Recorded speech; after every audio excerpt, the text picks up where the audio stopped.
अस्सलाम वालेकुम dear students. Last lecture में आपने प्रोजेक्टाइल मोशन को सीख लिया है। आज हम डिस्कस करेंगे प्रोजेक्टाइल मोशन से रिलेटेड कुछ बहुत ही इंपॉर्टेंट एमसीक्यूज। तो जल्दी से अपने कॉपी पेंसिल निकालिए और नोट करना शुरू कीजिए। कुछ इंपॉर्टेंट कॉन्सेप्ट्स को रिकॉल किया जाएगा। इससे पहले अगर आपने प्रीवियस लेक्चर नहीं सुने हुए प्रोजेक्टाइल मोशन से रिलेटेड तो आप पहले वो देख लें। इससे आपका एमसीक्यूज की अच्छी समझ आ जाएगी। तो डियर स्टूडेंट्स, पहले एमसीक्यू से हम स्टार्ट कर रहे हैं। इसकी स्टेटमेंट देखिए। ये एमसीक्यूज को पार्ट वाइज एक्सप्लेन किया गया है। जैसे आपने प्रोजेक्टाइल मोशन का केस 1, केस 2, इसी तरह अदर जो टॉपिक्स हमने देखे, टाइम ऑफ फ्लाइट, हाइट और रेंज, तो हर एक टॉपिक में से इंपॉर्टेंट एमसीक्यूज को निकाल के एक्सप्लेन किया जाएगा। तो केस 1 से रिलेटेड कुछ इंपॉर्टेंट एमसीक्यूज है। देखिए, पहले की स्टेटमेंट है the acceleration along x axis direction in case of projectile.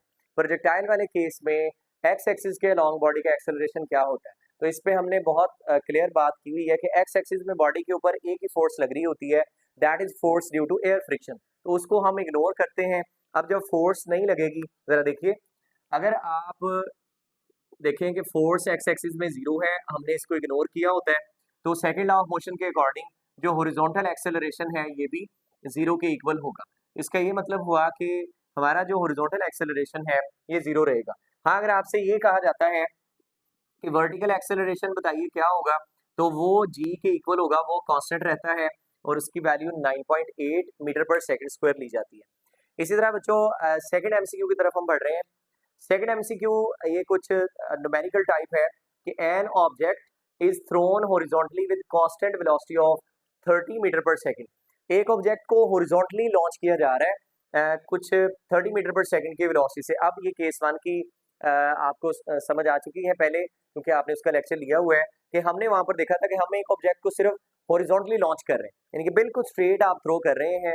Velocity उसको दी गई है 30 मीटर पर सेकंड और कितनी हाइट से लॉन्च किया जा रहा है, from a height of 80 meter above the ground. अब पूछा क्या जा रहा है, what will be the time to reach the ground. कितना टाइम लगेगा एक प्रोजेक्टाइल को, एक बॉडी को 80 मीटर हाइट से, जिसको 30 मीटर पर सेकंड की वेलोसिटी से थ्रो किया गया है, ग्राउंड तक पहुंचने के लिए। तो इसके लिए हम अप्रोच का यूज करेंगे। केस 1 का वो रिजल्ट जिसमें टाइम हमने डिराइव किया हुआ है वो हम डायरेक्ट यहाँ पे अप्लाई करते हैं। जरा देखिए, आपको ये फार्मूला बताया गया है कि टाइम इक्वल होता है 2h divide by g under root. अब यहाँ पर आप देखिए कि जस्ट आपने वैल्यू पुट करनी है 2, यानी कि t is equal to 2, height value equal है 80 के, डिवाइड बाय जी आप राउंड ऑफ डेटा में यूज करें तो 10 यूज कर लीजिए।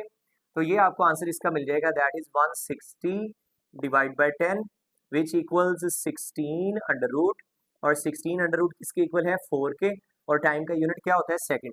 तो 4 सेकंड ये हमारी राइट चॉइस होगी।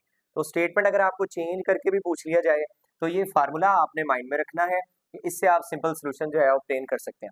अच्छा बच्चों, इसी एमसीक्यू को नेक्स्ट इलेबोरेट किया गया है। स्टेटमेंट जरा देखिए इसी तरह से कि an object is thrown horizontally with constant velocity of 30 from a height of 80 meter above the ground। अब पूछा क्या जा रहा है, यहाँ पे टाइम पूछा गया था, नेक्स्ट यही स्टेटमेंट होगी और पूछा जा रहा है हॉरिजॉन्टल डिस्टेंस बताइए बॉडी का। अब बॉडी के हॉरिजॉन्टल डिस्टेंस के लिए केस 1 का हमने रिजल्ट डिस्कस किया हुआ है। केस 1 का रिजल्ट क्या था कि s is equal to v t, यानी कि सिंपल आप सेकंड इक्वेशन ऑफ मोशन को मॉडिफाई करें तो केस 1 का ये रिजल्ट था जिसमें आप हॉरिजॉन्टल डिस्टेंस ट्रेस कर सकते हैं। तो आप देखिए हमने करना क्या है, इनिशियल वेलोसिटी आपको दी गई है अलोंग एक्स एक्सिस, वो है 30 मीटर पर सेकंड के इक्वल, और टाइम आपको दिया गया है 4 सेकंड जो हमने अभी ट्रेस किया है। सही है, यहाँ पे देखिए हम टाइम ऑलरेडी ट्रेस कर चुके हैं। तो यहाँ पे आप जस्ट इनकी वैल्यूज पुट कर दीजिए। तो s equals we x equal है जी 30 के और टाइम इक्वल है बच्चों 4 के, तो ये इक्वल आ गया 120 और डिस्टेंस का यूनिट मीटर होता है। So D option is our right choice. अगर आपको इस तरह के एमसीक्यूज आ जाए तो आप सिंपली इन केसेस के रिजल्ट्स को डायरेक्टली अप्लाई कर देंगे। नेक्स्ट एमसीक्यू पे चल रहे हैं हम, एमसीक्यू नंबर 4 कि a bomber drop its bomb when it is vertically above the target. Let's say कि ये एक टारगेट पर्सन है और एक बॉम्बर या एक एरोप्लेन यू कैन से वो मूव करता हुआ आ रहा है। जब वो एग्जैक्टली इसके हेड के ऊपर पहुंचा है, यानी कि ये कुछ इनके बिटवीन डिस्टेंस होगा हाइट वाइज, तो इसने एक बॉम्ब ड्रॉप कर दिया है। अब ये देखिए ये कुछ अपनी इनिशियल वेलोसिटी के साथ मूव करता हुआ स्ट्रेट डायरेक्शन में आ रहा था। अब यहाँ बिल्कुल जब ये टारगेट के हेड साइड पे पहुंचा है, बिल्कुल टॉप पोजीशन पे, तो यहाँ से इसने एक बॉम्ब थ्रो कर दिया। अब वो बता रहा है कि जो उसने पूछा है आपसे, क्या उसने ये इन्फॉर्मेशन आपको प्रोवाइड की है अबाउट द टारगेट, कह रहा है it misses the target due to. अब इसका टारगेट जो है ये मिस हो जाता है, क्या वजह है वो आप बताइए।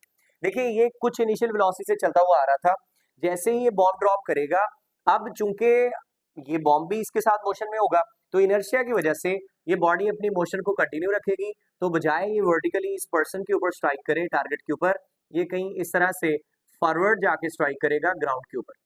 तो यही वजह है इसका जो हॉरिजॉन्टल कंपोनेंट ऑफ वेलोसिटी होगा जिससे इसको लॉन्च किया गया है, दैट इज VIX, वो इस प्रोजेक्टाइल को सामने की तरफ ले जाएगा जिससे टारगेट स्किप हो जाएगा। तो यही रीजन हम यहाँ पर देखेंगे। देखिए ऑप्शन आपको दिए गए हैं, हॉरिजॉन्टल कंपोनेंट ऑफ वेलोसिटी की वजह से, वर्टिकल कंपोनेंट ऑफ वेलोसिटी की वजह से, या पुल ऑफ अर्थ की वजह से, या एक्सेलरेशन ड्यू टू ग्रेविटी से। तो कौन सी राइट चॉइस होगी? ए वाली। इस वजह से करेगा हॉरिजॉन्टल कंपोनेंट ऑफ वेलोसिटी, वो इसको फॉरवर्ड कहीं ड्रॉप करवा देगी। इसके बाद बच्चों देखिए MCQ नंबर 5 है, which of the following quantities remains same during projectile motion. Projectile motion में कौन कौन सी क्वांटिटीज सेम रहती हैं? हमने ऑलरेडी डिस्कस किया हुआ है। Horizontal acceleration, that is acceleration along x axis, वो हमेशा जीरो रहेगा, यानी कि कांस्टेंट कहें आप उसे। Vertical acceleration due to gravity, वो g के इक्वल होता है। ये हम वो ऑब्जर्वेशन है जो प्रीवियस लेक्चर के अंदर आप ऑलरेडी सीख चुके हैं। और इसी तरह जो हॉरिजॉन्टल कंपोनेंट ऑफ वेलोसिटी है वो भी कांस्टेंट रहेगा। तो ये कुछ टर्म्स हम देखते हैं, अगर ये सारी कंडीशंस हैं तो नंबर 1 ए ऑप्शन है हॉरिजॉन्टल कंपोनेंट ऑफ एक्सेलरेशन, तो AX 0 होता है, ये बात हम जानते हैं। AX इज इक्वल टू 0, ये पूरे प्रोजेक्टाइल मोशन में रहेगा, तो ए ऑप्शन ट्रू है। दूसरा देखिए vertical component of acceleration, vertical component of acceleration AY की इक्वल है, दैट इज G, तो ये भी ट्रू है, हम जानते हैं वर्टिकल एक्सेलरेशन ग्रेविटी के इक्वल होगा। नेक्स्ट ये ऑप्शन है हॉरिजॉन्टल कंपोनेंट ऑफ वेलोसिटी, तो ये हमने पढ़ा हुआ है, horizontal component of velocity VX ये हमेशा कांस्टेंट रहेगा। तो ये ट्रू ट्रू केस है, इसका मतलब है कि डी ऑप्शन हमारा राइट चॉइस होगी, that is all of these, यानी कि ये सारी कंडीशंस या सारे ये जो फैक्टर्स हैं ये प्रोजेक्टाइल मोशन में कांस्टेंट रहते हैं। तो इस तरह से ये एक मतलब एक MCQ के अंदर मल्टीपल कॉन्सेप्ट्स आपके कवर हो गए, इसको आपने माइंड में रखना है। अब बच्चों ये केस नंबर 1 से रिलेटेड कुछ इंपॉर्टेंट MCQs आपके साथ शेयर हो चुके हैं। अभी हम डिस्कस करने जा रहे हैं केस नंबर 2 से रिलेटेड। केस 1 में हमने एक प्रोजेक्टाइल को कुछ हॉरिजॉन्टली लॉन्च किया था फ्रॉम सम सर्टेन हाइट, लेकिन यहाँ पे हम केस 2 में क्या किया था, हमने एक प्रोजेक्टाइल को ग्राउंड से लॉन्च किया था। तो जब आप एक प्रोजेक्टाइल को ग्राउंड से लॉन्च करते हैं तो ऐसी सिचुएशन में जो कुछ MCQ डेटा आपके सामने है, देखिए स्टेटमेंट है कि a projectile is thrown at an angle of 30 degree, यानी कि एक प्रोजेक्टाइल को हमने 30 डिग्री पे ग्राउंड से शूट कर दिया है। आपसे पूछा क्या जा रहा है विद हॉरिजॉन्टल, यानी कि हॉरिजॉन्टल के साथ इसका एंगल 30 डिग्री है। मीन टू से कुछ ऐसी स्टेटमेंट आपको दी गई है कि लेट से ये हॉरिजॉन्टल है और यहाँ से एक प्रोजेक्टाइल को शूट किया गया है, और कितने एंगल के साथ शूट किया जा रहा है? 30 डिग्री एंगल के साथ, सही है। अब पूछा क्या जा रहा है, it's vertical component of velocity, तो वर्टिकल कंपोनेंट ऑफ वेलोसिटी बताइए। देखिए हॉरिजॉन्टल कंपोनेंट होगा VIX which is VI cos theta, और वर्टिकल कंपोनेंट जो है ये होगा VIY that is VI sin theta. तो आपसे ये वर्टिकल कंपोनेंट के बारे में पूछा जा रहा है, तो आप जनरली यहाँ पे जो सिंपल वैल्यूज आपको दी गई हैं वो पुट कर दीजिए।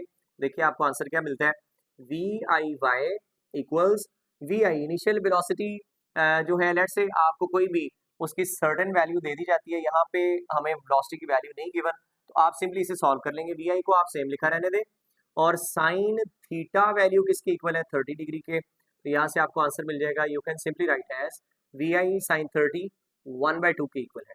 तो ये VI डिवाइड बाई 2 ये इसकी राइट चॉइस होगी अगर इस तरह से आपको दिया गया। अगर लेट से यहाँ पे कोई न्यूमेरिकल वैल्यू यूज कर ली जाती है, जैसे वो कह दे कि VI 30 के इक्वल है, तो 30 डिवाइड बाई 2 आप करेंगे तो 15 हो जाएगा।